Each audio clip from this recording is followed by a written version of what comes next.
このお台場の地になんとガンダムがいるんだね。ほら、見て。モノレール。かっこいいね。ここから船に乗って東京湾の景色を眺めに行きたいわ。赤信号になっちゃうから急げ。走れ。ゴーカートが走ってるでしょ。さっきあったエスカレーターを登ってくるとここに着くってことだね。みんな予約したのかな。プロジェクションマッピングで映像が投影されてるんだよね。やっぱりカップルで来てる人が多いんじゃないここ。ジェットコースターみたいなのがあるけど、バスケの試合があったっぽくて、それを見にみんな来てたんだよ。平らな場所があるの、このエスカレーター。全然スウェーデンっぽくない家なんだよね。あの船なんだろうね。ここでもキャッチボールできるんじゃないか。まあ、このお台場も大都会東京の一部なんだけどね。はい、皆さんこんにちは、次郎です。本日も僕と東京の街を散歩しながら日本語を学びましょう。よろしくお願いします。はい、皆さんお元気でしたか？もしあなたが仮に元気じゃなかったとしても、ほら見てこの景色。こんなに綺麗な景色見たらさ、元気出てこない？今日はね、東京のお台場っていう場所に来ました。で、右前に見えてるのがレインボーブリッジっていう橋なんだよ。で、この橋がこの埋め立て地のお台場と東京の中心地を結んでるんだよね。だけど今日はね、このお台場の地を歩きたいと思います。みんな準備できた？お台場ってみんな来たことある？お台場はね、こうやって浜辺もあるんだよ。で、景色が綺麗でさ、東京の景色見ることができる。ほら、東京タワー小さいけどみんな見えるかな？あそこに東京タワーがあるんだよ。で、景色がいいからこうやってね、いろんな人がいるんだけど、東京の中心地とお台場の違いといったら、道幅の広さかな。東京の中心地と比べてね、お台場は道幅が広い。そして一つの建物の大きさが大きい。面積が広い。それだけ余裕を持った街づくりがなされてるんだよ。じゃあね、今日はこのお台場っていう場所をみんなで散歩していこう。で、みんなはさ、お台場の何を知ってる？お台場で有名なものといったら何かな？まあみんなには教えないでおくわ。これからね、散歩して、いろんなもの見てこうよ。だけどね、お台場って意外と小さいから、今日はお台場、最後の方はね、お台場以外の場所にも行きたいと思います。はい。じゃあ階段登って、景色見ましょうか。この時ね、日の入り直後だったんだよね。だからまだ太陽の光が向こう側に見えてるんだけど、これからね、どんどん暗くなっていくね。で、今までの散歩動画と比べたらさ、本当に人が少ないよね。東京の中心地じゃないからね、ここは。湾岸エリアだよ、このお台場は。わあ、綺麗な景色。右にいる男の人もさ、写真撮ってるね。またこの雲が壮大な景色を作り出してますよ。向こう側に見えるのが大都会東京。このお台場も大都会東京の一部なんだけどね。じゃあこの橋を渡って、南に向かって歩いていこうか。で、さっき、建物がたくさん見えたのはどちらかというと北側なんだよね。だからお台場っていうのは、東京の中心部の南側に位置してるんだよ。さて、そろそろクリスマスシーズンですからね。でこうやって見るとね、こうやって作業員の方がいっぱいいるじゃん。で、この作業員の方々ね、クリスマスの飾り付ける、ごめん噛んじゃった。クリスマスの飾り付けをしてるんだよ。で見て、このお台場って書かれてるモニュメントの周りにまあ、ライトがね飾り付けられてるでしょ。でこういうライトはね、さっきの作業員の方々が設置してくれたんだよ。ほら、今クリスマスに向けてね、デコレーションの作業を皆さんがしてますよ。いや、クリスマスだね。ほら、ここにもクリスマスの飾り付け。音楽鳴ってるね。でこの音楽何かっていうと、午後5時の音楽だから。ちょっと待って、今イルミネーションのライトついたよ。だから5時になったら光がつくように設定されてるんだね、きっと。でなんとほら、こちら側のイルミネーションっていうのかな、ライトもつきましたよ。で作業員の方がね、ちゃんと光がついてるかなっていう風に確認してるよね。うわ、ほんと綺麗だね。この日の入り直後の東京の街と、このなんていうの、イルミネーションの光。これからねクリスマスシーズンが近づいてくると、東京のさまざまな場所が綺麗にイルミネーションで飾り付けられるからね。これから東京に、そして日本に観光しに来る人はね、いいタイミングに日本に来るね。いや、夏は暑すぎるけどね、夏よりは冬の方がマシかな。冬の寒さは夏の暑さよりもマシだと思う、東京は。でとりあえず、この2階の部分を引き続き歩いていこうか。で向こう側に見ると何やら建物が見えるね。向こう側にはショッピングモールがあるんだけど、あのショッピングモールにもね後で行こうと思います。最近は本当に太陽が沈むのが早くなったよ、日本は。日本って言ってもみんな北半球に住んでる人が多いのかな。なんだこれは。多分キスって書いてあるけどさ、多分カップルとか夫婦とか、恋人同士で永遠の愛を誓ったのかな。ああいうなんかさ、カップルとか夫婦の方が設置した鍵っていろんな観光地にあるよね。みんなやったことある？みんなやったことある？ああいうやつ。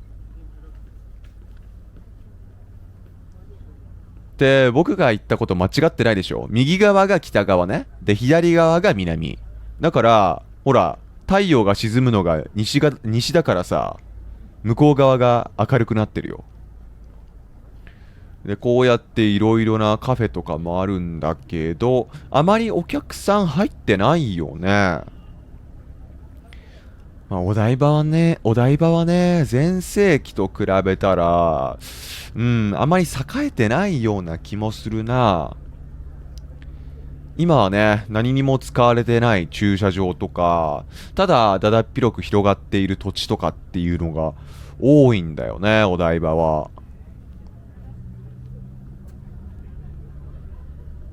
でもこうやってね、お店とかはたくさんあるよね。ショッピングモールとかもあるんだけど、中を見るとそんなに人がいる感じはしないよね。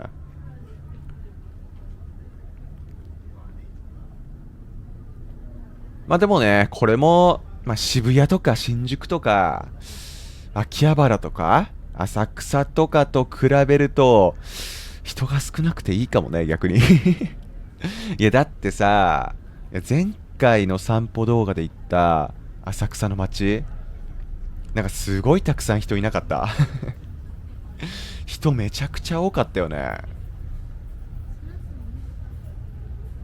いやここもねすごい景色がいい席がたくさんあるんだけど、今の時期はもう寒いな。温かいコーヒーを飲みながらあの席で景色をね楽しむんだったらいいと思うんだけど、これからどんどんああいう席では楽しめない時期っていうのが続くね。で向こう側見てみて。向こう側って言ってもわかんないか。右側にさ、ピンク色の銅像あるでしょ。あれなんだと思う？多分、この動画を見ている人の中には、既視感を覚えている人もいると思うんだけど、なんとあれ、自由の女神です。アメリカのニューヨークにある自由の女神が、このお台場にもあるんだよね。ミニチュアサイズだけどね。うん。で、なんとね、紫色にライトアップされてるね。うん。なんで自由の女神があるのかはね、いまいち僕もよくわかってないんだよね。なんでここに自由の女神があるんだろう。皆さんね、気になったら、調べて、コメント欄で教えてね。こういうモニュメントが多いな。ラブって書いてあったね。恋人同士が、記念撮影とかするのかな。ちょっと待って。ここなんか人が一気に増えてきたぞ。なんでここ人が多いんだろう。で、右側に今ね、大勢の子供たちが通ってたんだけど、多分、修学旅行生だと思うんだよね。で、このお台場という場所はね、東京以外の学校の人がね、修学旅行で結構来ることがあるんだよね。みんなはさ、学生時代修学旅行ってさ、どういうとこに行った？日本の小学生はね、修学旅行でね、東京に行く人が多いね。うん。基本的に日本の公立の小学校はね、海外に修学旅行とかは行かないんだけど、みんなどういうところに修学旅行行ったことある？修学旅行ってね、楽しいよね。友達と一緒に泊まることってあまりないじゃん、小学校の頃って。修学旅行って中学校の時もね、高校の時もあったんだけど、小学生の頃っての修学旅行って楽しかったな。やっぱりさっきと比べてだいぶ日が落ちてきたっていうか、空が暗くなってきた。で、ここは写真撮影スポットなのかな。明らかにさっき通った道と比べて人が多いけど、確かに景色かなり綺麗だぞ。みんな楽しそうだね。写真撮って。やっぱりカップルで来てる人が多いんじゃない？ここ。やっぱり景色がロマンチックだもんね。たくさん人が来た。みんな楽しんでね。で、この前に見えてるのがフジテレビっていうテレビ局の建物、本社だね。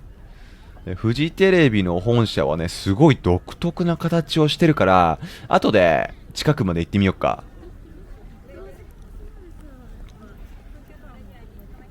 いや、こういう橋が多いね、このお台場は。そして東京の中心地だと考えられないほど人口密度が低いよね。いや、こんなにさ、歩いてて、こんなに歩いてて人が混んでないなって思うのは、東京の中だとこのお台場ぐらいじゃないか。このフジテレビも紫色にライトアップされてんだね。なんで紫色なんだろう。さっきのさ、自由の女神もさ、紫色にライトアップされてたじゃん。で、みんながさ、好きな色って何？僕はね、白が好きだね。白って白が色なのかどうかっていう議論があるけどね。なんで紫色にライトアップされてる場所が多いんだろう。昔ね、僕が小学生の頃は、小学生ってね、ランドセルっていうものを背負うんですよ。で、女の子は赤色で、男の子が、黒色っていうことがね、多かったんだけど、たまに紫色とかのランドセルを背負ってる人がいるわけ。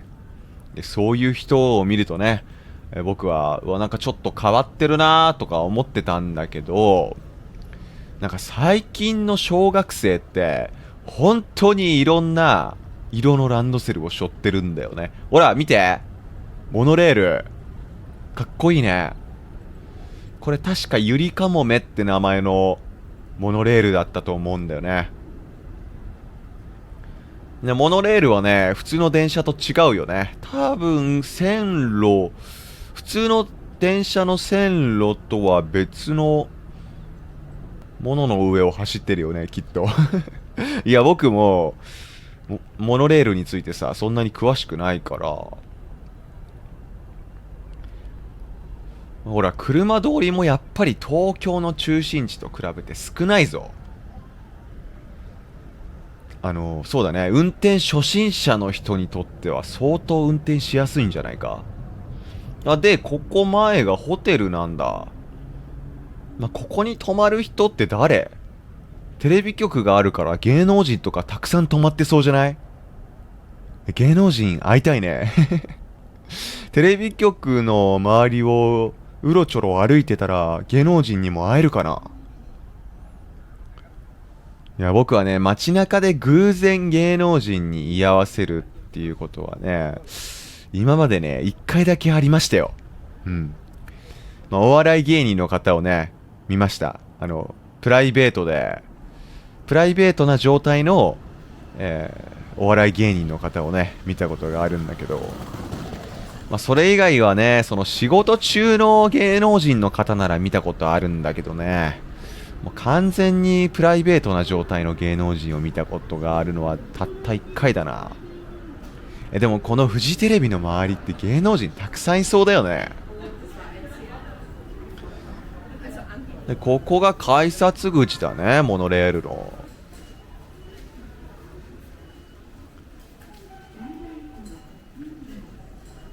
とりあえず今日の目的は、散歩なので、この電車には乗りません。うん。安心して今日もね、散歩たくさんしていくからね。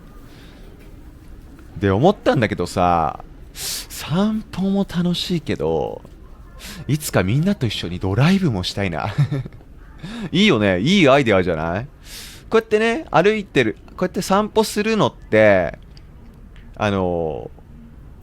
結構いいじゃん。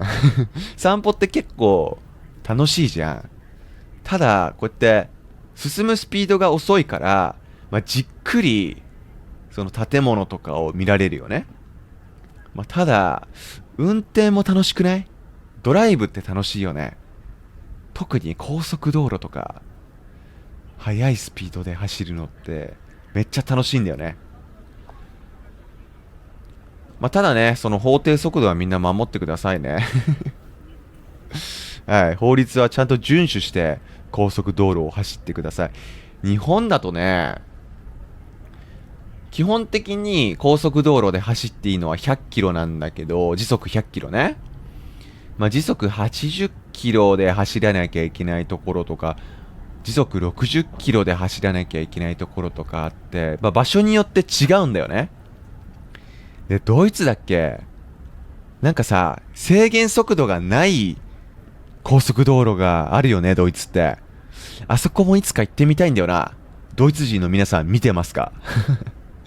ドイツ人の人からしたらさ、日本の高速道路なんて全く高速で走らないんだろうね。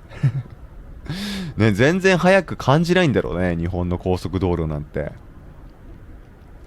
日本の高速道路はね、道幅が狭いしカーブが多いから、ね、例えば時速180キロとかで走れるようにしたら、もう事故がたくさん起きるんじゃないかな。はい、というわけで、この建物、フジテレビの本社なんだけど、なんか向こう側にさ、なんか楽しそうなエスカレーターがあるから、とりあえずそれ見に行くわ。いや、このビルなんかさ、普通の直方体じゃないから、面白い形してるよね。で、多分ね、右にエントランスがあるんだけど、このエントランスを使って芸能人が入ってくんじゃないかな。ただ芸能人は別の出入り口があるのか？僕はね、芸能人に今まで一度もなったことないので、わからないんだよね。でもね、この日本語学習チャンネルを成長させてって、フジテレビに呼んでもらえるようになりたいね。あと何年かかるんだろうね。なんか水色の変なキャラクターいるけど、この人の名前よくわからないな。ただね、フジテレビのマスコットキャラクターだったっていうことは覚えてる。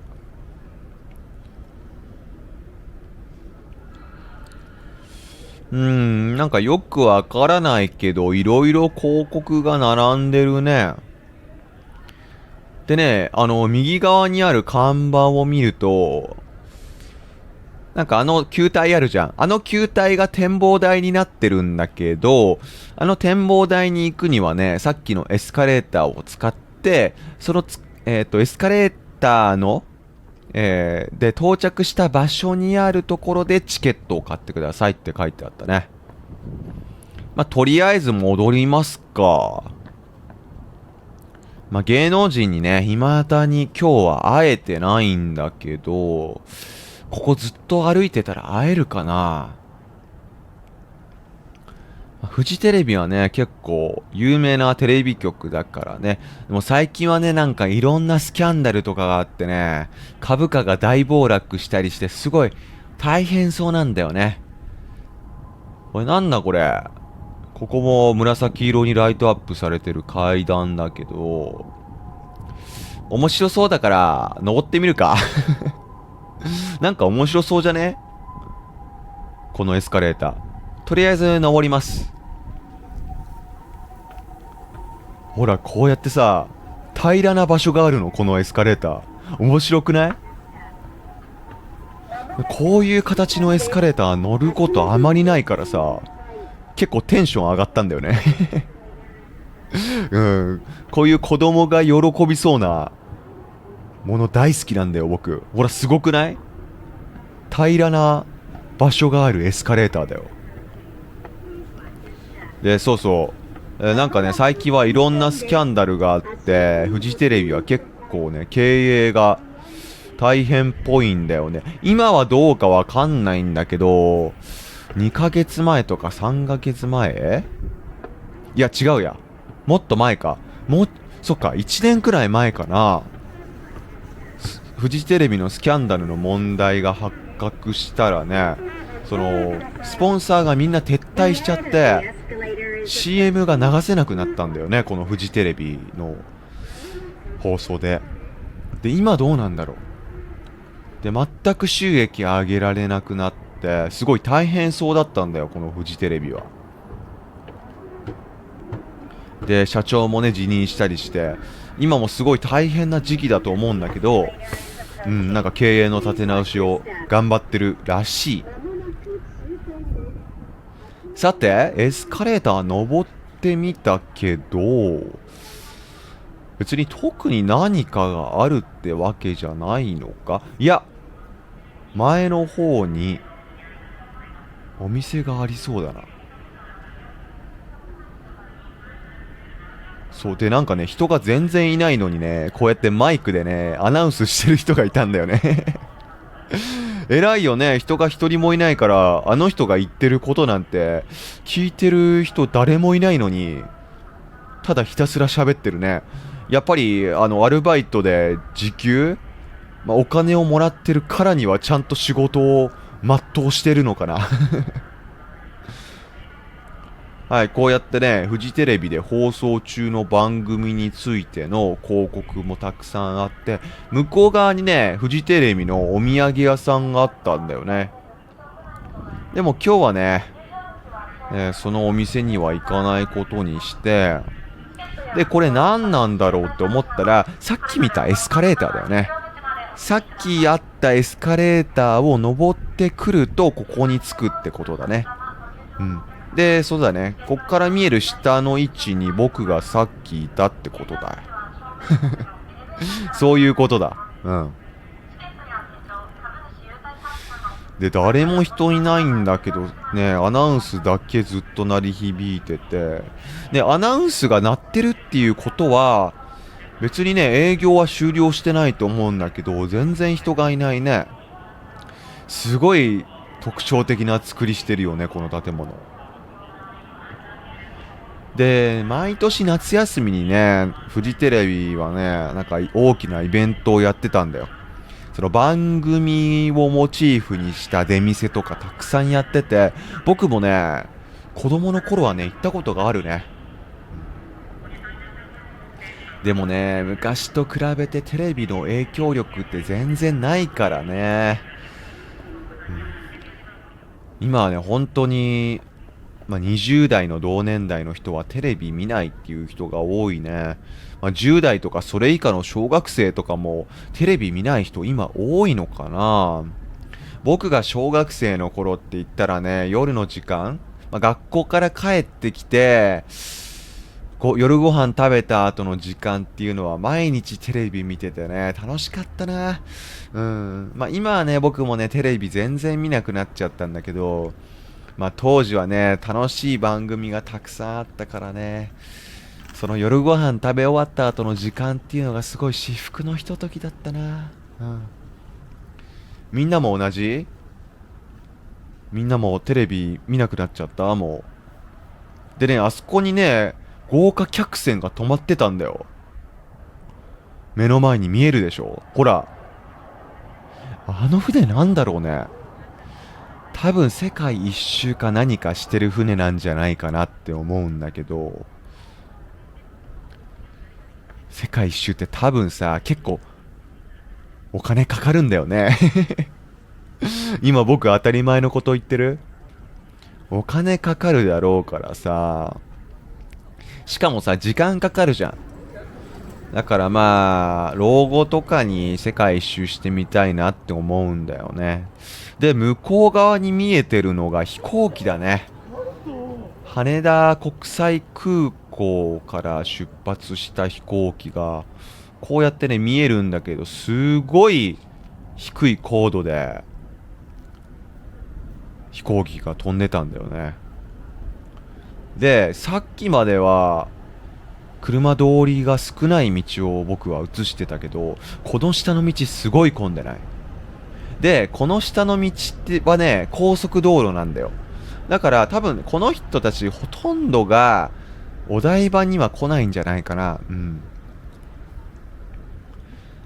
ただ高速道路はね、すごい混んでます。はい。日本人は今日も忙しいです。で、高速道路の上を今歩いてるんだけど、左側にね、ショッピングモールが見えるから、そっち側に向かって歩いていこうか。で、前から来る人たちはどこに行ってたんだろう。ショッピングモールから出てきたのかな。で、今日は行かないんだけど、このままね、この道をまっすぐ歩くと、博物館があるんだよ。うん、結構大きい博物館があるから、そこもね、観光スポットとしては有名。だからそこに行くのもね、おすすめだね。お台場に来たら。で、僕もね、今まで何回も行ったことがある。うん。学校の行事でも行ったしね、うん、家族と一緒に博物館に行ったことがあるね。さて、この橋を渡ると、このショッピングモール、ダイバーシティ東京っていうショッピングモールなんだけど、その入り口にたどり着くことができます。後ろ側には先ほどいたフジテレビが見えるけどね。今日はね、散歩がメインだから。今日の動画も散歩がメインなので、このショッピングモールの中には入らないで、その周りだけ歩こっか。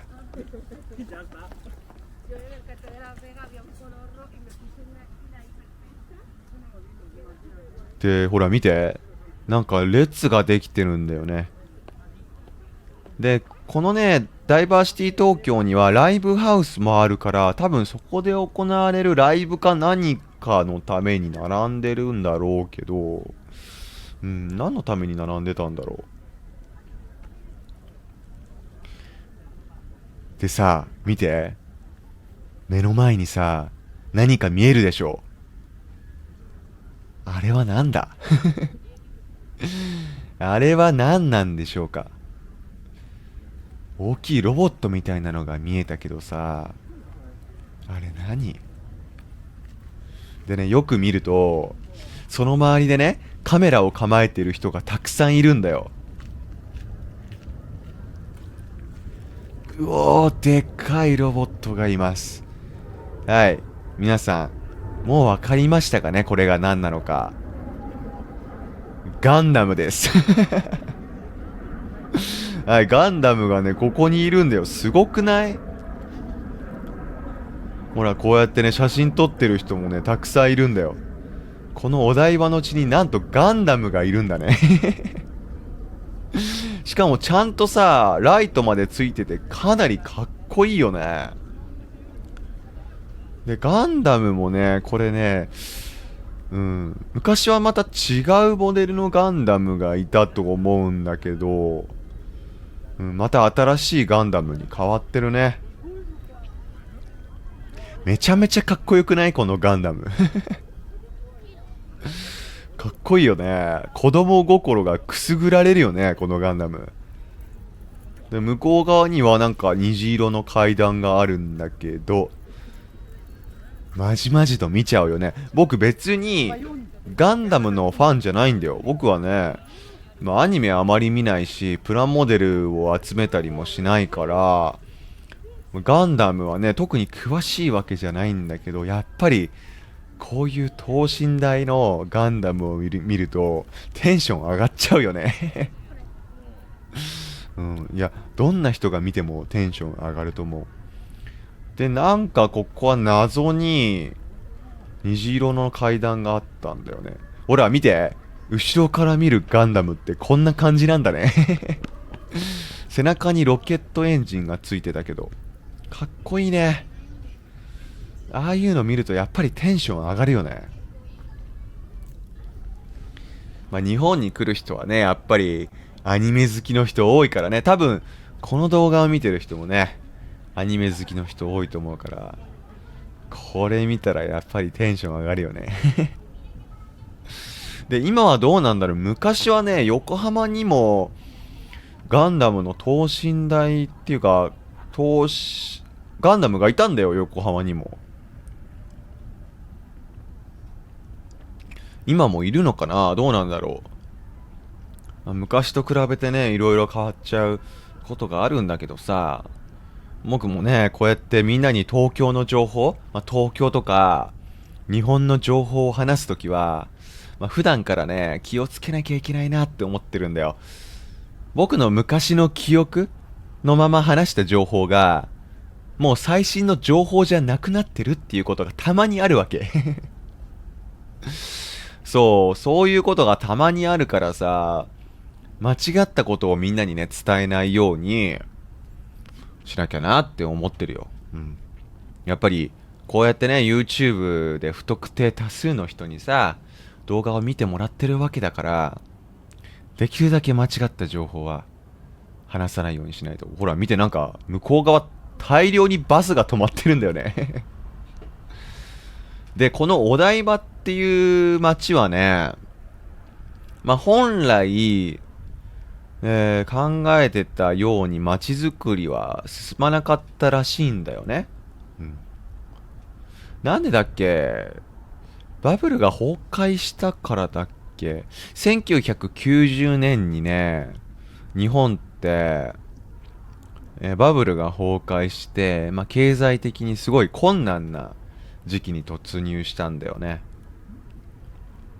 で、確かバブル崩壊が理由だった気がするんだよね。街づくりがうまくいかなかった理由、このお台場の地が。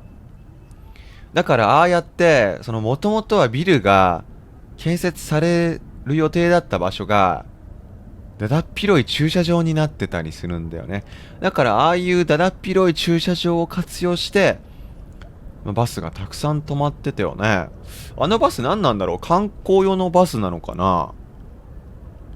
お台場はね、さっきのガンダムの、像とか、あとは国立博物館とかフジテレビとか、意外とね、観光地として有名なところは多いから、まあ多分お台場に来るような観光客の方を運ぶようなバスなのかな。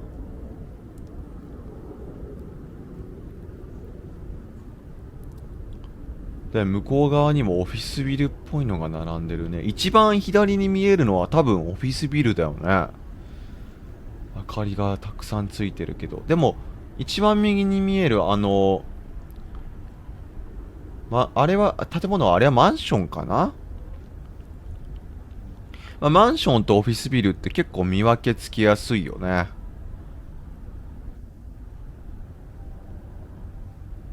で、今はね、まあ、お台場から、東側に向かって歩いてます。まだここはお台場のエリア。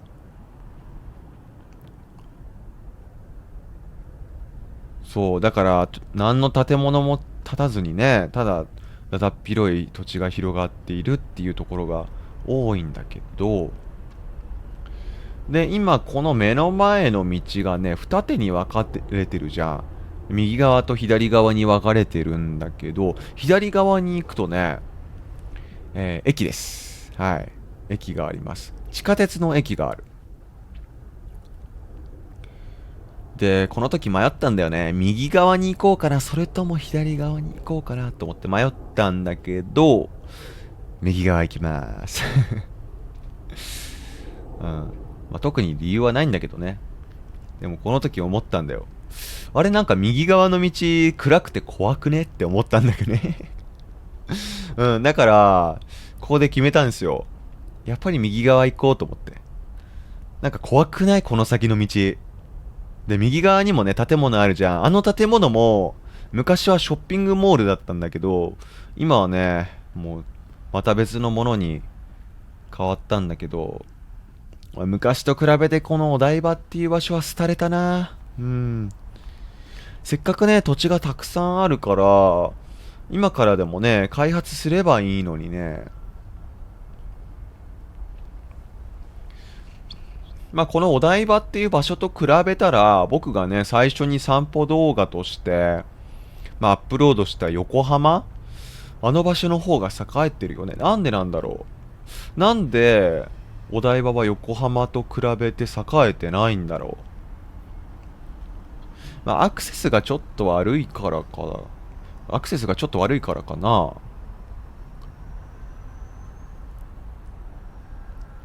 まあ、でもね、その、お台場っていう場所は、まあ、横浜と比べて昔に埋め立てられた場所なんで、僕が言ってる横浜っていうのは港未来のことね。だから、港未来よりも地盤が悪いらしいんだよね。だから地震とかが起きたりすると液状化現象が起きやすい地域ではあるね。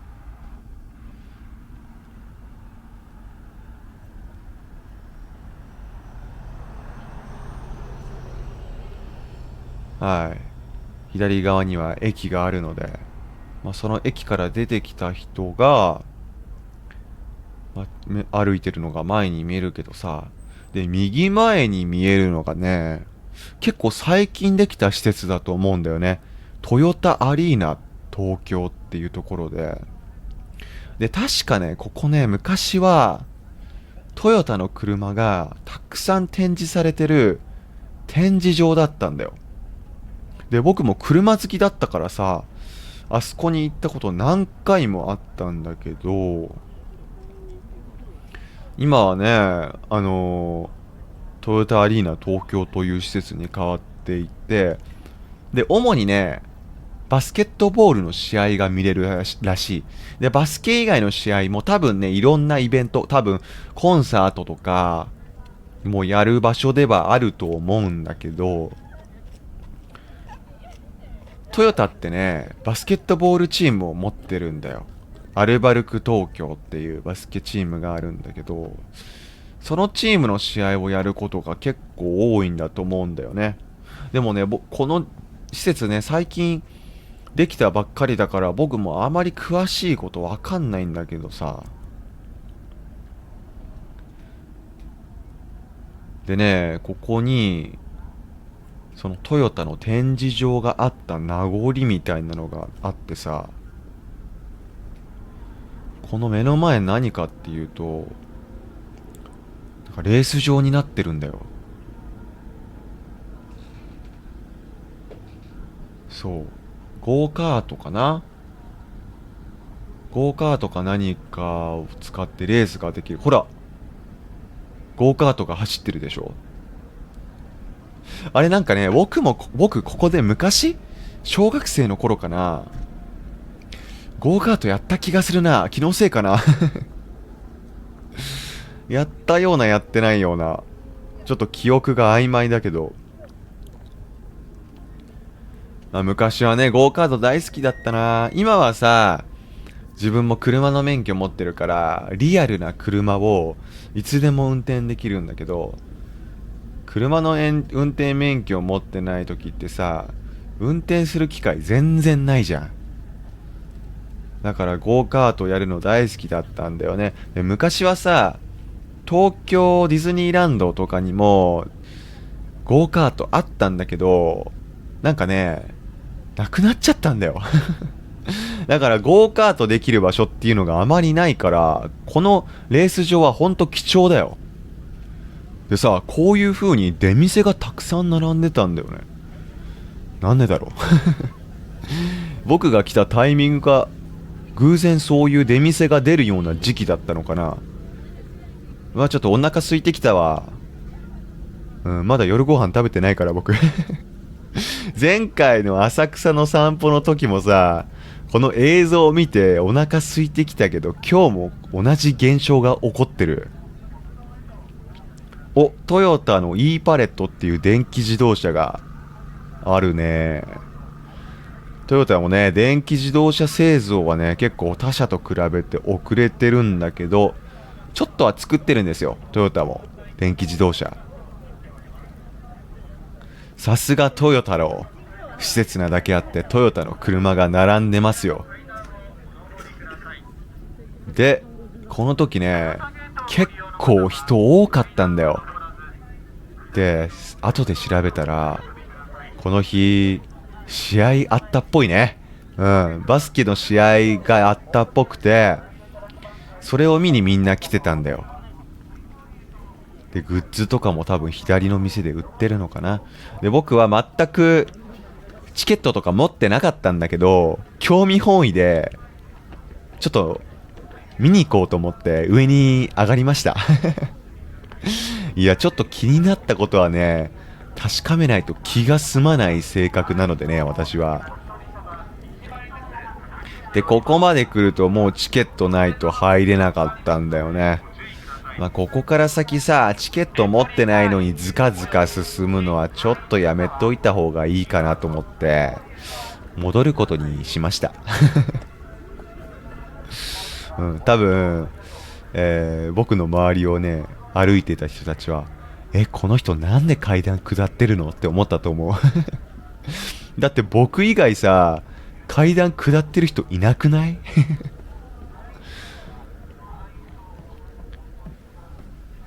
まあね、本当はもうちょっと奥まで行って、このトヨタアリーナっていうのがどうなってるのかっていうのを確認したかったんだけど、まあそれは次回僕が本当にバスケの試合を見に来るときに確かめますよ。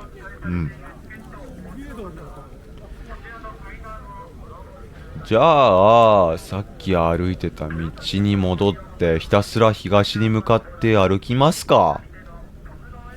で、ここを歩いてる人っていうのは多分ほとんどがバスケの試合を見に来てる人だよね。で、向こう側から歩いてくる人もバスケの試合を見に来てる人だから、多分だけどさ、この道を歩いてる人の中で、バスケの試合を見ないのって、僕だけじゃない？完全に僕だけ、変な人だよね、今。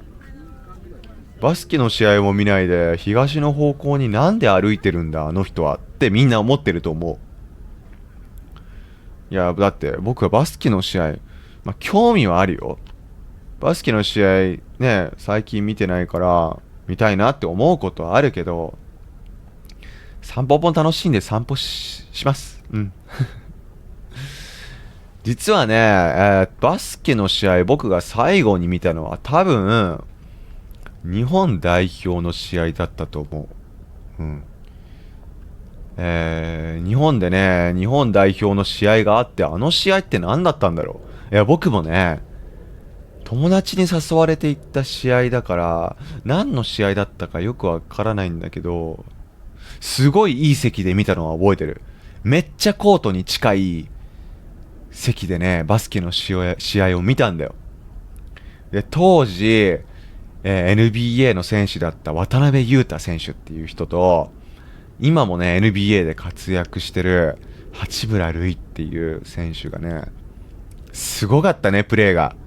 日本のバスケチームって、昔と比べて結構強くなってるんだよね。ちょっと待って、水飲むわ。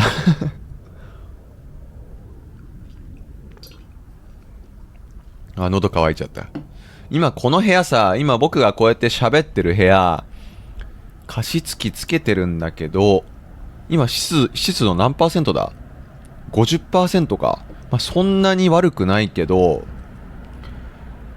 まあ、エアコンの風が当たってるからかな。なんかいつもと比べて口が乾きやすい気がするな。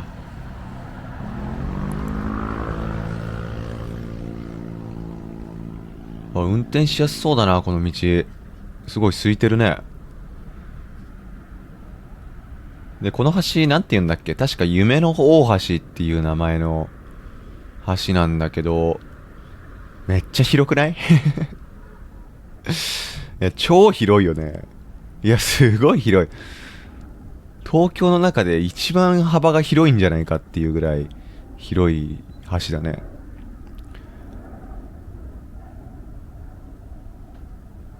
じゃあ、向こう側に向かって歩くけどね、ここをずっと歩いていくと、東京ビッグサイトっていう展示場があって、で、そこでね、基本的に展示会、有名な展示会っていうのはそこで結構行われることが多い。で、つい最近までね、日本では一番大きい、まあ、車の祭典である東京モビリティショーっていう展示会も行われてたんだよね。で、本当にいろんな会社が参加しててさ、日本って、車メーカー結構多いんだよ。うん。で、日本の車メーカー以外にもね、海外のメーカーがたくさん参加して、まあ、最新の技術を使った車とか、あとはコンセプトカーとかをね、そこで展示するんだよね。目の前にあるのはホテルか。すごい綺麗。イルミネーションが、で飾られててさ、まあ、クリスマスがそろそろ近いなっていう風に思わされるよね、こういうのを見ると。だってさ、ついさっきまで10月だったじゃん。で、10月のね、31日になるまでって、日本にあるお店、もう本当にハロウィンのグッズばかり売ってたわけよ。で、10月31日を過ぎた瞬間に、もうクリスマスのグッズがすごい売られててさ、で、クリスマス当日まであと1ヶ月以上あるわけじゃん。いや、そんなに急がなくていいよとか思うんだけど、まあ、クリスマス商戦がね、もう始まってますよ。日本はね、そういうイベントごとをね、やっぱり商売の絶好の機会と捉えてね、お店ではね、そういうグッズたくさん売りますからね。で、もう日本の元々の文化じゃないじゃん。クリスマスとかハロウィンって。だけどそういったイベントをね、利用して、その、なんていうの？売り上げにつなげる企業っていうのは日本は本当に多いよね。で、日本人もね、そういうイベント大好きだからね。おっと、目の前に見えるのは、コナミって書いてあるけど、もしかして、コナミの本社なのか？本社がお台場なのか？コナミって。みんなさ、コナミって知ってる？日本国内では有名なゲームメーカーだけど、多分ね、世界でも有名なゲームをたくさん作ってると思うんだよね。コナミの本社ってここなのかな？ここでいろんな有名なゲームが作られてるのかな。楽しそうだね。ゲーム開発するって楽しそうじゃない？でも大変なのか？ゲームをやるのは楽しいけどね。ゲーム作るのって結構難しいのかな。なんかさ、ゲーム作るのってすごいたくさんお金がかかるイメージなんだよね、僕の中で。で、ここにね、武蔵野大学っていう大学のキャンパスがあった。で、びっくりしたんだよね。こんなとこに武蔵野大学のキャンパスがあるんだと思って。で、なんでかっていうと、武蔵野って呼ばれる地域はね、こんなところじゃないんだよ、日本の。うん。だから武蔵野大学の中の、なんか派生したキャンパスなのかな。でもなんかもう、こんなに暗い時間だからさ、学生の姿も全然なかったんだよね。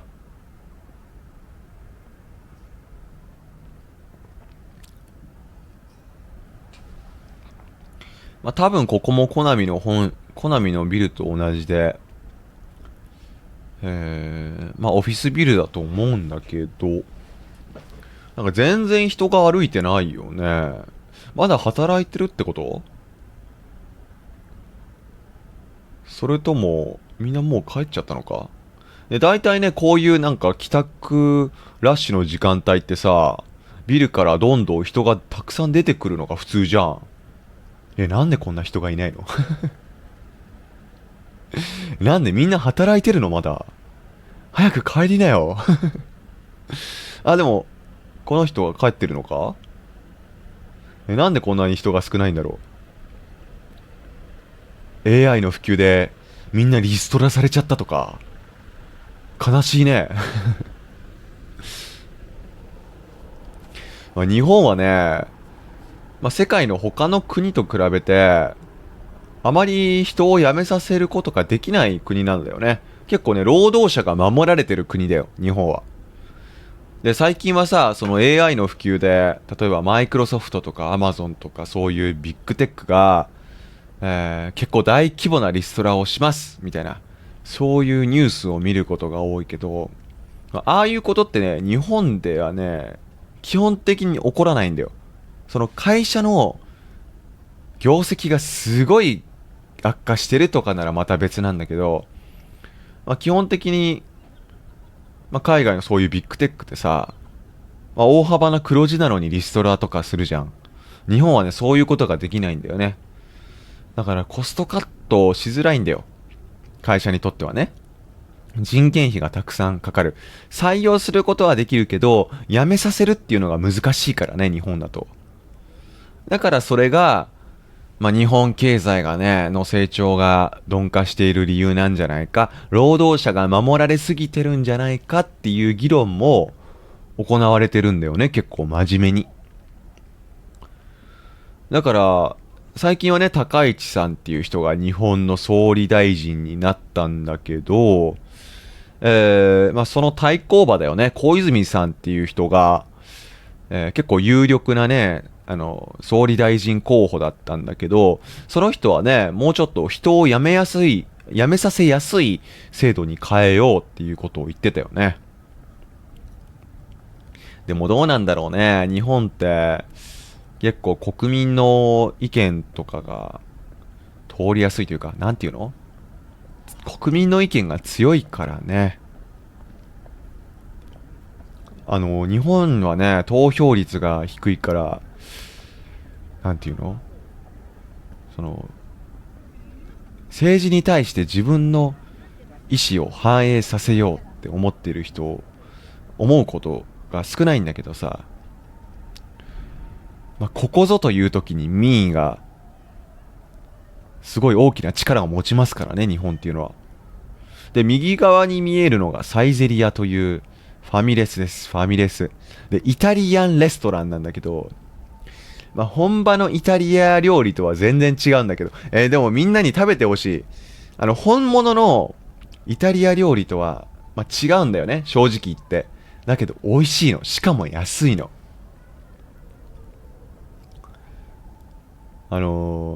ミラノ風ドリアっていうメニューがあるんだよ。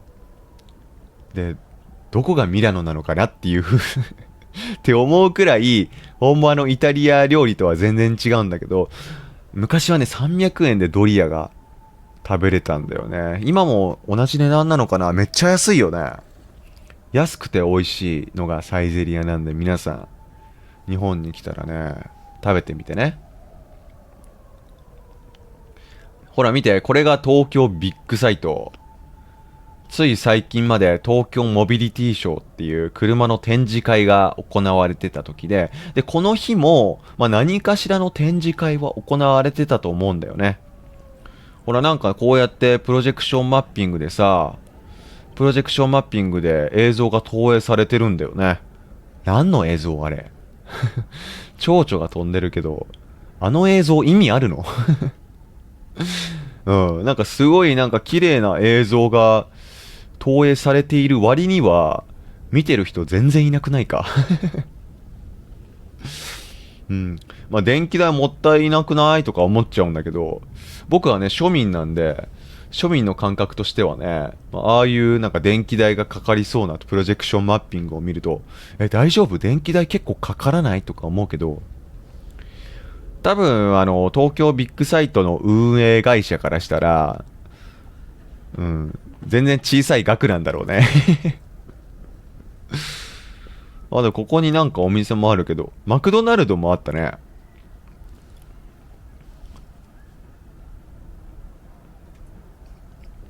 で、コミケってみんな知ってる？で、多分コミケもここで開かれてるんだけど、コミケって僕もよくわかんないんだけど、日本のオタク文化の、最高潮みたいなイベントがあるわけですよ。展示会が。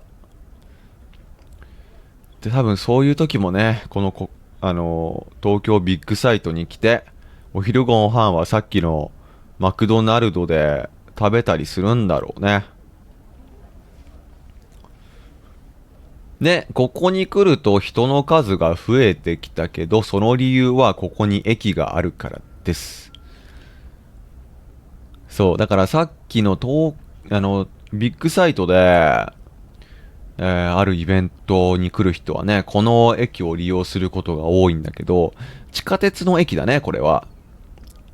臨海線っていう地下鉄の駅。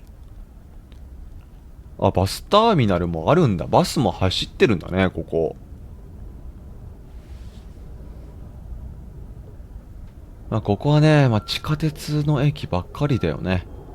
なんかすごい先進的なデザインをしたバスがあるねで、ここら辺を走ってる鉄道が地下鉄の理由は何でかっていうと、ここがさ、埋め立て地っていう話をしたじゃん。だから、東京の中心地に電車が向かうときに、海の下を走らなきゃいけないんだよね。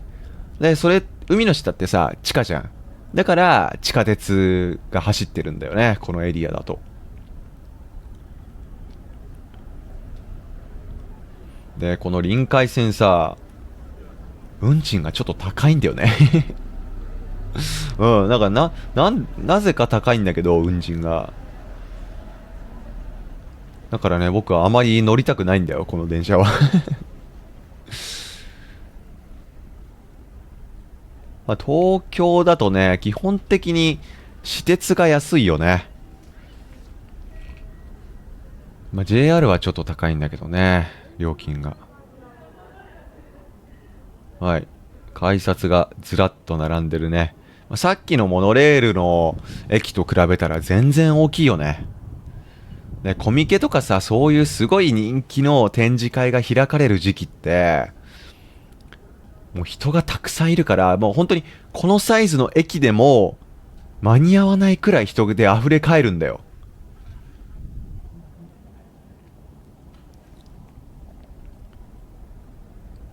じゃあ一旦この駅を無視して前に進みます。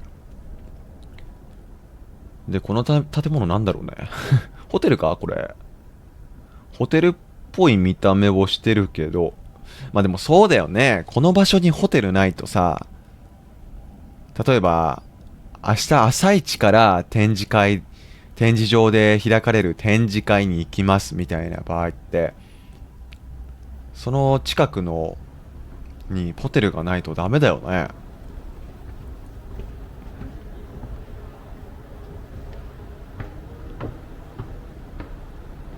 さて、やっぱホテルなのかここは。結構綺麗だよね。あ、ここはホテルじゃないか。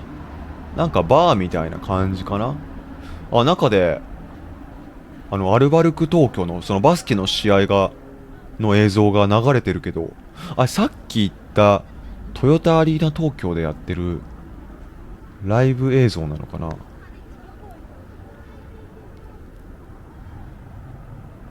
オッケー、じゃあ右か左選ばなきゃいけないから左に行くわ。でここをねまっすぐ進むと東京の中心地に向かって行ってるっていうことだから、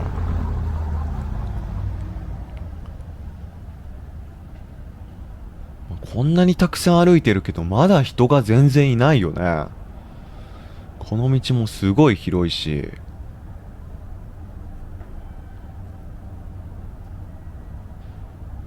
でこの道の上にさ、この道の上にまた道があるでしょ。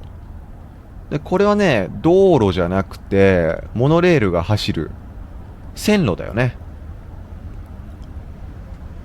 モノレール通るかな。まだ通らないか。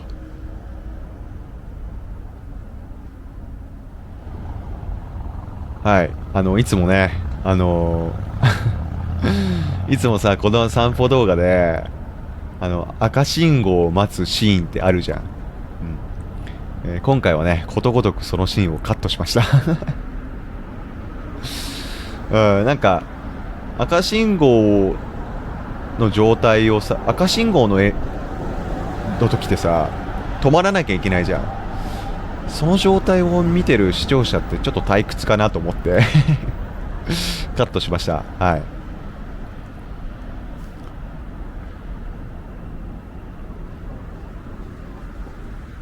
さて赤信号になっちゃうから急げ、走れ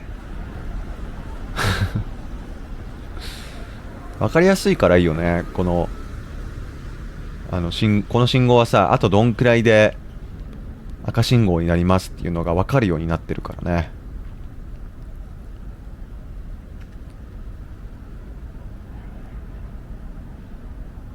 さて前の方にやっぱりビルも見えるよね。前の方に見えるビルは多分埋め立て地じゃなくて日本本土のビルだと思うんだけど、お、モノレールが上通ってる。ここは何の施設なんだ。駐車場があるけど全然車が止まってないぞ。なんか下にさ警備員っていうか駐車場を整理する人がいたけど暇そうだったね暇そうだよね。でさっきのさフジテレビの上でさなんかアナウンスしてた人も暇そうだったよね。こういう時なんかイヤホンで音楽とか聴いちゃダメなのかな辛いよね、音楽とかも聴けずにあそこでずっと立ってるのって。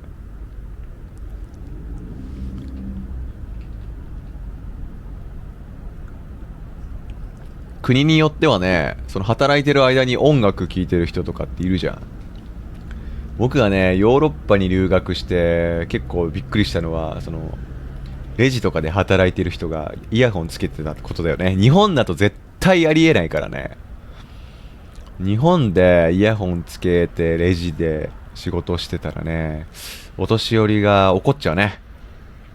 お前ちゃんと仕事しなさいって怒ると思う。そしてそのスーパーにクレームが行くと思うわ。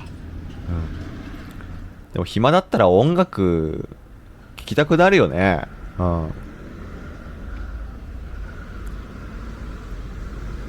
あ、東京タワーが前に見える。あれ東京タワーだよね。あれ違うか。東京タワーじゃないか。わかんない東京タワーに見えるんだけど。左側も何に使われてるかよくわからない土地だし、なんか本当に駐車場ばかりだな。でも人もたくさんいるわけじゃないからさ、土地の活用方法が駐車場ぐらいしかないんだろうね。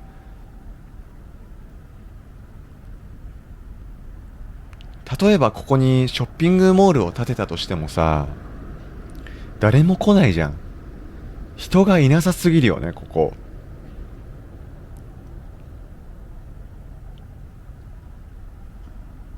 うわあ、なんかこういう場所をもっと有効に活用できないかな。なんか横浜にね、そのカジノを建設するみたいな計画があるんだっけ？もうなくなったんだっけ？大阪は引き続きカジノを建設しようみたいな、そういう流れがあるんだけど、こういうお台場とかいいんじゃない？カジノ建設してね。なんか日本ってもともと賭け事しちゃいけない国なんですよ。だからカジノとかはね、その日本に一つも今ないんだけど、大阪で、カジノを作ろうっていう、そういう計画があるんだよね。で、主な理由としては、やっぱりその観光収入を得たいっていう思惑があるんだよ。でもなんかそれにね、反対している勢力っていうのも一定数いて、その理由が、例えば、カジノ中毒者が増えて、治安が悪化するんじゃないかとか、そういうことを言う人がいるんだけどね。確かにそうだよね。カジノ中毒者たくさん出たら、治安も悪化するかなとかそういうふうに思うんだけど、でも日本って結構賭け事できるところ結構多くてさ、国が指定した例えば競輪っていうものもあるし、競馬もあるし、ボートレースなんかもあるし、だからスポーツはね結構かけれるもの多い、ただなんか、決まってるんだよね、かけれる競技が。であとはパチンコとかも賭け事だよね。日本に来るとさ、すごいびっくりすると思うんだけど、パチンコ屋めっちゃ多い。だから日本ってね、パチンコとか、あとは競馬とか、日本だとそういうものって結構人気なんだよ。だから賭け事って日本人結構好きなんだけど、詳細なことを言うと、パチンコって賭け事ではないっぽいんだよね。なんか法律のグレーゾーンをうまく利用した仕組みで成り立ってるものらしいんだけど、だから日本人はね、その賭け事結構たくさんしてる人多いから、カジノが一つできたぐらいじゃ特に大きい問題になんないんじゃないかとは思うんだよね。だから治安が悪化するって言ってる人たくさんいるんだけど、カジノが建設されるとその日本の治安が悪化するみたいなことを言ってる人がいるんだけど、いや、もともと日本で賭け事ってたくさんあるんじゃないかなって僕は思うんだよね。他にもあんのかな、反対する理由っていうのが。前にの自転車あれだ、レンタサイクルだ。自転車借りてどこ行くんだろう、あの人。海越えるのかな。向こう側ね、日本本土だからね。で、なんかこれスポーツ施設だな。マンションもあるね、左側に。これあれなんだろうね。なんかウォータースライダーみたいなジェットコースターみたいなのがあるけど、あれ何？楽しそうな雰囲気で、これは陸上の練習をするところなのか？ 100 メートル走の練習でもするのかな。いいね、屋根があって雨が降っても練習できるね。ついこの前、世界陸上っていうその陸上の世界大会が日本で開催されてたんだけど、リレーの競技をするときかな、もう雨土砂降りでさ、大丈夫かなと思った。しかもさ、なんだっけ、国によってさ走るレーンが違うんだよ。だから国によっては全く濡れてないレーンを走る国もあるわけだから、これ不平等なんじゃないかとか思ったんだけど、特にそういう声は上がってなかったね。僕あまりさ、陸上詳しくないから、陸上競技だとよくあることなのかな。で、向こう側ね、豊洲マーケットって書いてあるね。で、実はここね、豊洲市場っていう、マーケットがある場所なんだよ。で、主に魚の取引をしてるんだよね。日本は海に囲まれた場所ですから、本当にね、海鮮は美味しいもの多いからね、日本は。で、この豊洲市場の周りにはね、そういった海鮮を食べれる場所もたくさんあるんですよ。だから僕も昔行ったな、豊洲に海鮮食べに。で、豊洲市場はね、昔はね、築地市場っていう名前で別の場所にあったんだよ。でも、どんくらい前かな、10年くらい前に移転したんだよね、この場所に。で、なんでだっけ、なんで移転したんだっけ。築地市場の老朽化が激しかったんだっけ。なんか詳しくはあまり覚えてないな。でもね、その時に移転してきたのがこの豊洲市場という場所だね。で、今はね、なんか築地市場だった場所になんか新たなテーマパークを作ろうとしてるらしい。なんかテーマパークっていうか野球場を作るっていう噂があってさ。で、東京にあるドーム球場って東京ドームっていうでかい球場があるんだよね。でそこで読売ジャイアンツっていう日本のプロ野球チームが本拠地としてプレーしてるんだけど、東京ドームはね、有名なアーティストがコンサートやったりもたくさんするんだけど、結構古いんだよね。だからもうすぐ建て替えなくちゃいけないよねっていう話にはなってるんだけど、で、それもあって、築地の場所に新しい、球場を建設しようっていう話になってるらしい。ただね、その読売ジャイアンツっていう球団の本拠地になるとは正式には発表されてないんだけどね。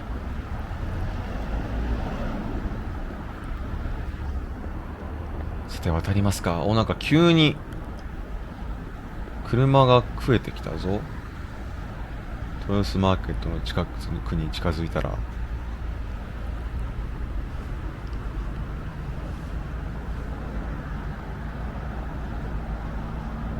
急に車通りが多いけどどうした？なんでだ？みんなどこに向かってるんだ？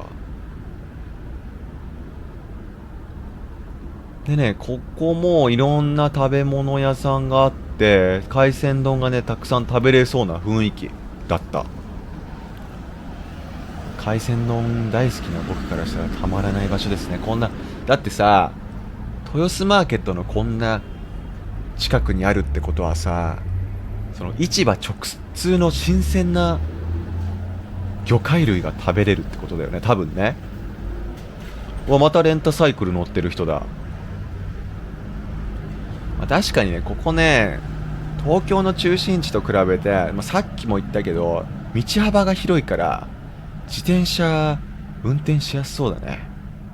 もう渋谷とかでさ、自転車運転しようと思ったら、まず無理だもんね。ここで自転車乗ったら多分渋谷で自転車乗るより2倍の速度は出せるよ、きっと。運転しやすそう。でも、サイクリングするのもいいかもね。いつもこうやって散歩動画ばっかり撮ってるけど、いつかサイクリング動画もアップロードしてみようかな。なんか右側に子供を乗せる、子供が座る席がついた自転車があったけど、ここに自転車止める人ってどこに住んでるんだ？目の前に見えるあのタワマンに住んでるのか？だってさ、この周りさ、あまり家とかなさそうじゃん。みんなどこに住んでるんだろう。ここら辺の地域ってさ、やっぱり海外の方がさ、想像する日本の景色とはやっぱり違うんじゃないかな。ね、全然違うでしょ、この湾岸エリアって。あと電柱がない、電線がない。気づいた。そうじゃん。浅草の散歩動画でさ、電柱とか電線が邪魔だなっていう話したよね。僕地下に埋めてくれないかなとかそういうこと言ったんだけど、いやほんとじゃん。電線がないだけで景色が全然違うね。おー、やっぱりすっきりして見えるよね、街が。電線がないだけで。わあ、それが結構大きな違いかもしれない。東京の中心地と比べて道幅が広いことだけが違いかなって思ったけど、電線がないっていうのも結構要素としては大きいかもね。お、バス停あるじゃん。どこで働いている人？この左の建物で働いている人が今のバス停にいたっていうことかな。あ、でもマンション多いね。前にあったらマンション。あ、これはホテルか。ホテルだよね、これ。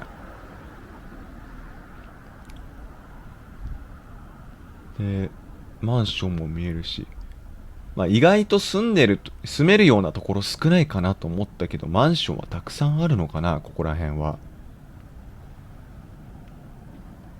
ね、それなりに住めそうな場所ではあるけど、学校とかが見当たらないよね。小学校とかあるのかな、ここら辺。はい。うん、赤信号の時間帯はね、僕がカットしましたよ。うわ、こう左もまだ駐車場。ようやく人が住めるようなマンションとか増えてきたなとは思ったけど、いや、駐車場ばっかりだな。駐車場が本当に多いね。あ、でもここ駐車場だから、向こう側の中心地のビルがたくさん見えるね。いやでも駐車場多いけどさ、この駐車場に止めてる人ってどういう人なんだ？だって結構さ、広い駐車場じゃん、左の駐車場って。でも車の台数めっちゃない？車めっちゃ止められてない？この駐車場。みんなさ、何しにこの駐車場に止めてるわけ？もしかしてあれ、マンションに住んでる人がここに止めてるってこと？いやでもさ、マンションの地下に多分駐車場とかあるよね。何しに来てる人の車が止められてるんだろう、この駐車場には。だってさ、お台場にある駐車場ってさ、あまり車が止められてなかったじゃん。それに比べて今の駐車場めっちゃ台数止められてあったよ。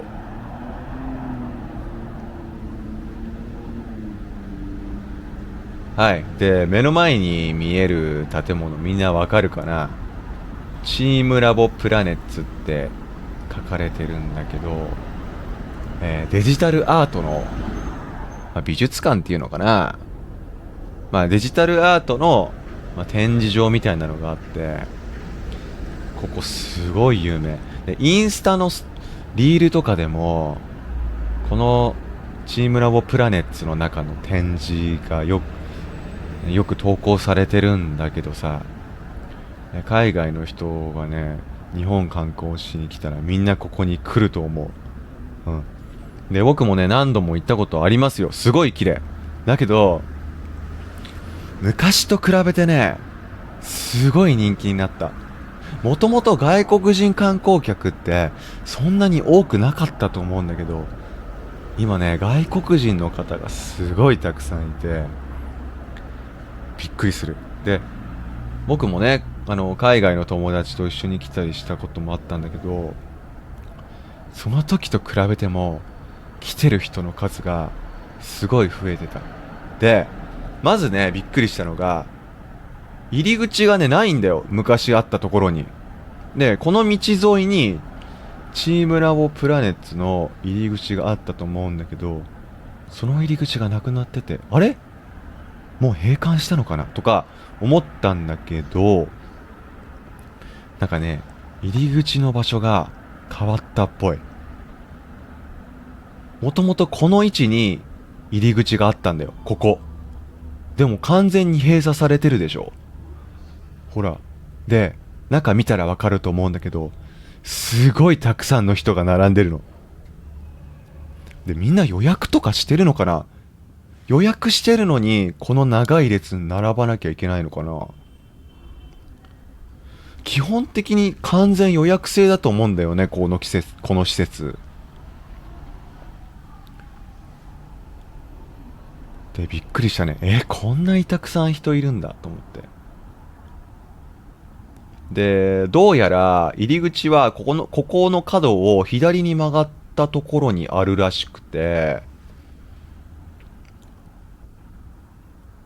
そう、こんな感じで中の様子が見えるんだけど、本当にたくさんの人が並んでるんだよね。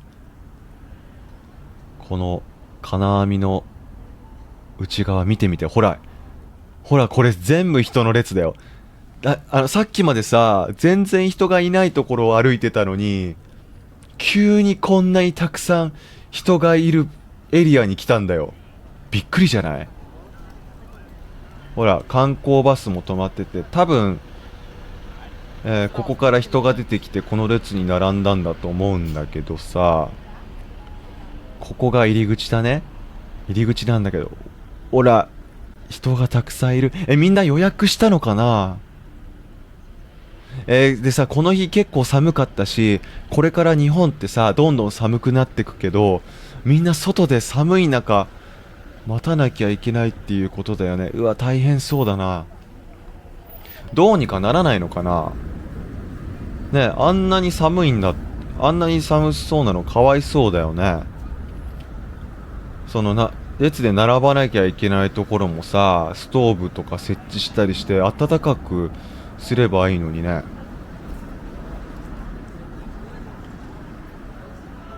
まあ、とりあえず、本当はね、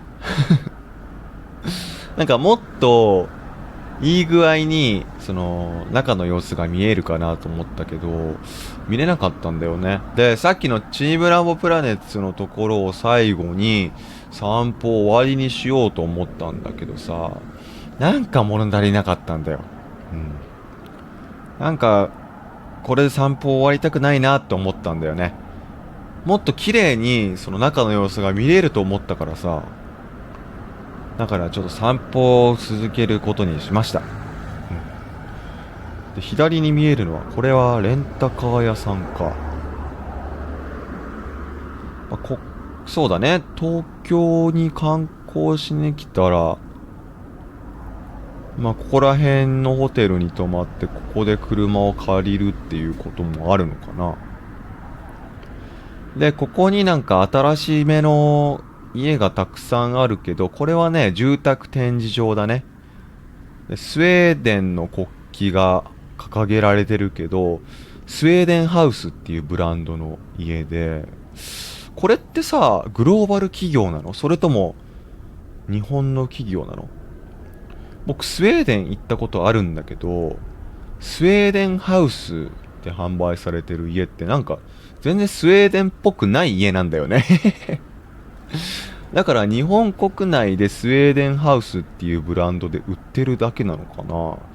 それともちゃんとスウェーデン人がスウェーデンの材料とか使って作ってる家なのかな。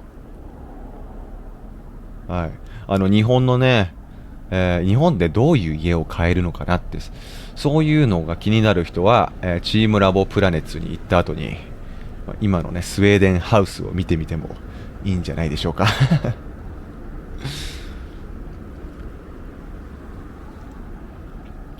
僕ってずっとさっきからこのモノレール沿いに歩いてるよね。モノレールと一緒に曲がったのか、道を。人が歩いてるけど、みんなチームラボプラネッツに向かって歩いてるのかな。みんな分かってるのかな。みんなあんなに並ぶっていうことを分かって歩いてるのかな。だってさ、あそこに並んでも、あそこから並び始めたらさ、何分ぐらいで中に入れるんだろうね。結構時間かかりそうじゃない？で、ここはなんかね、ガスの博物館みたい。すごいよね。大きいよね。ガスっていう切り口でこんなに大きい博物館が作れるんだっていうのびっくりしたんだけど、もう僕もね、ガスについての知識は全くないからね。うん。ガスの知識みんなある？まあ、日本はね、結構、ガスコンロを使っている家が多いからね。もちろんね、IH、その電気で使うコンロ、電気で温めるコンロも普及してはいるんだけど、やっぱりガスコンロの方が火力が強いからガスコンロがね未だに人気。もちろんオール電化って言って、まあ、家全部を家のね、まあ、お風呂もコンロも、まあ、暖房も全てを電気で賄ってるっていう家もあるんだけど、まあ、特にお風呂なんかはガスで温めている家庭が多いんじゃないかなって思う。ここ左に曲がりますか？で、ここまっすぐ行くとね、ララポートっていうショッピングモールがあるから、そこまで行って今日の散歩終わりにしようかな。確か綺麗な景色が見えたはずなんだよね。僕も昔、豊洲のララポートに行ってお買い物とかしたことあるんだけど、こうやって考えると豊洲っていうエリアは意外と広いよね。だって、さっき豊洲市場を歩いてから結構時間経ってるもんね。まあ、豊洲はそうだな、お台場と比べたら、栄えてるかな。まあでもそんなに変わらないか。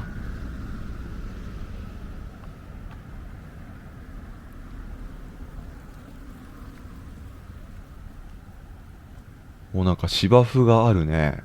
あれなんだろう。なんかカフェみたい。なんか食べ物とかを食べれるのかな、そこで。ちょっと気になるから近づいてみるか。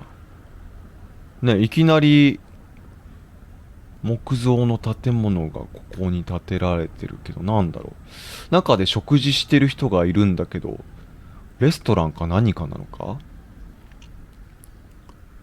いいね。芝生だね。ここでキャッチボールとかしたいな。休日はね、きっとここで子供たちが、ボール遊びとかをするのかな。でも、今全然人いないから、多分寒いから、外に出ている子供たちがあまりいないんだろうね。日本の夏は暑すぎて熱中症になっちゃうし、冬は寒いし、大変ですよ、日本の子供はね。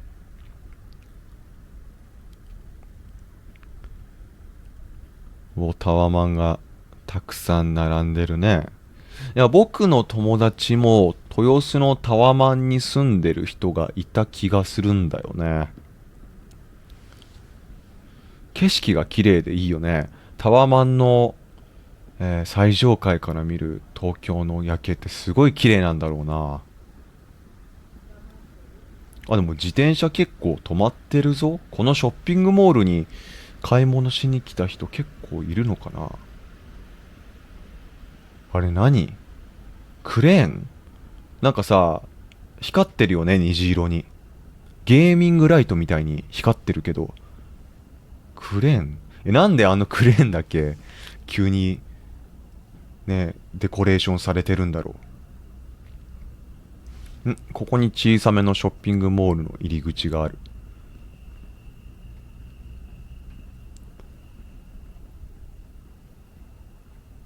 はい。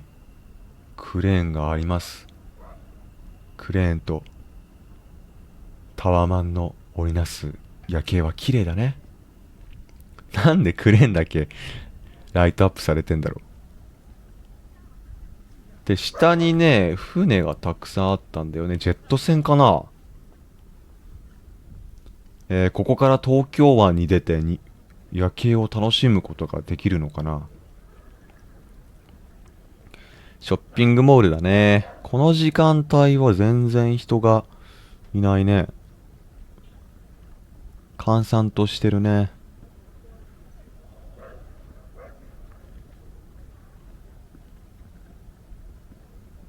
お、すごい広いスペース。ここでもキャッチボールできるんじゃないか。ボール遊びしていいのかな、ここ。意外と日本の公園ってボール遊びしちゃいけないところ多いんだよね。そのボールが飛びすぎるとさ、民家の窓に当たってガラスが割れたりするじゃん。多分そういう理由でボール遊びが禁止されてるんだろうけど。おー、いい景色だね。ここから船に乗って東京湾の景色を眺めに行きたいわ。そういうツアーもあるのかな、申し込めば。まあ向こう右側のタワマンに住んでる人たちはきっとこのモールに来て買い物をするんだろうね。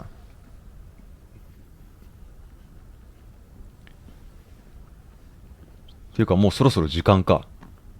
こっからね海が見えるみたいなんだけど、今日はねこれで散歩を終わりにしようかなと思います。ほら見て、ここでこの東京のね綺麗な海の景色を見ながら寝転べるらしい。いいねこの席。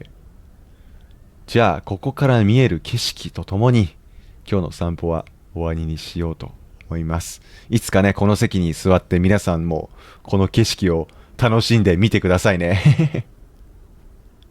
はい、じゃあ今日の散歩を楽しんでいただきましたでしょうか。次回のね動画も楽しみにしていてください。それじゃあバイバーイ。